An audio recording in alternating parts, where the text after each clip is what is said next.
The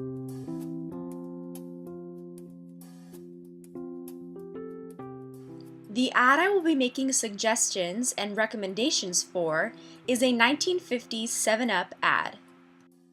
The problem with this ad is that no smart mother would want to feed their infant soda at such a young age. This ad compares 7-Up to milk and suggests that it's just as healthy. Most intelligent people would not believe this to be true. Although this ad is novel and catches your attention, I believe it to be borderline inappropriate. Instead of the target audience being infants, I think this ad would be more effective if the focus was on teens and young adults. The 3 brain-based strategies I would like to make suggestions and changes in for this ad are the primal, emotional, and thinking aspects of the brain. These are 3 components in the brain that can be influenced by neuromarketing. Each of these areas have its own special function. The primal region of our brain is responsible for the functions that just happen automatically.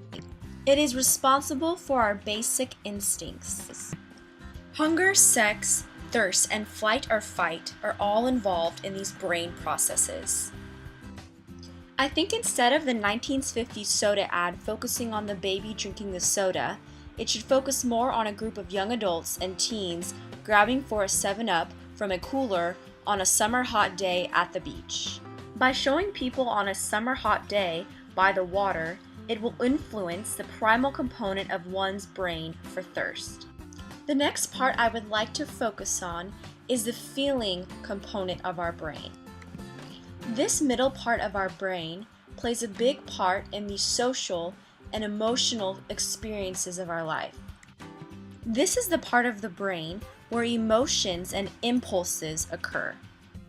The emotional components I would focus on in this ad would be to show a large group of young people on the beach having fun, with big smiles on their faces.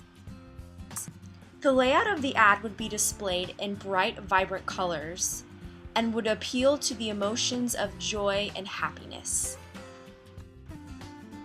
The last area of the brain I would like to focus on is the thinking part of the brain. The last part of our brain is the thinking part of our brain.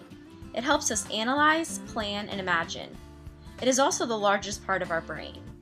This part of the brain helps us make decisions.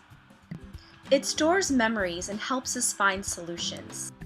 To appeal to the thinking part of the brain in the ad I created, I would write information about the brand at the bottom of the page. This would appeal to the thinking part of the brain because it would help people remember some of the facts about the brand. The next subject I want to talk about is the topic of persuasion and influence, and how it can be utilized in the brand idea I have created. There are many tactics and strategies used to persuade and influence in neuromarketing. The one I want to address is the idea of social proof, stated by Cialdini in the article, How to Apply Cialdini's Principles of Influence to Your Website. This is the idea that people will buy, see, and do what other people buy, see, and do. Essentially, people can be motivated by what the majority of the crowd is doing. The concept of social proof is used in my ad by showing a large group of young people all drinking 7-Up on a summer day having fun. Essentially, everyone is drinking 7-Up, so why shouldn't you? This also addresses the concept of consistency, crafting ads that speak directly to one's personal desires and self-image.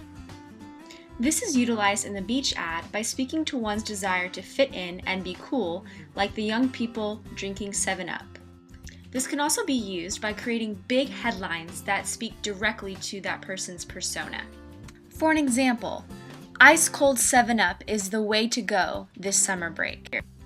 The next subject I want to discuss is motivation for a changed behavior. A great example of this is B.J. Fogg's behavioral model.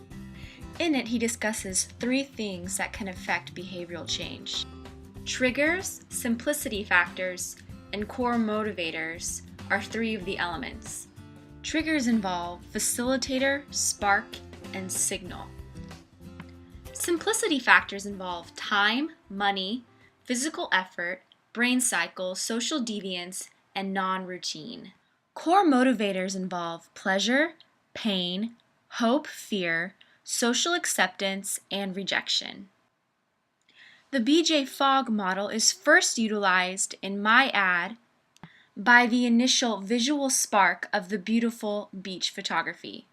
It then goes on to focus on the element of time and physical effort by making it easy and fast to grab a 7-Up.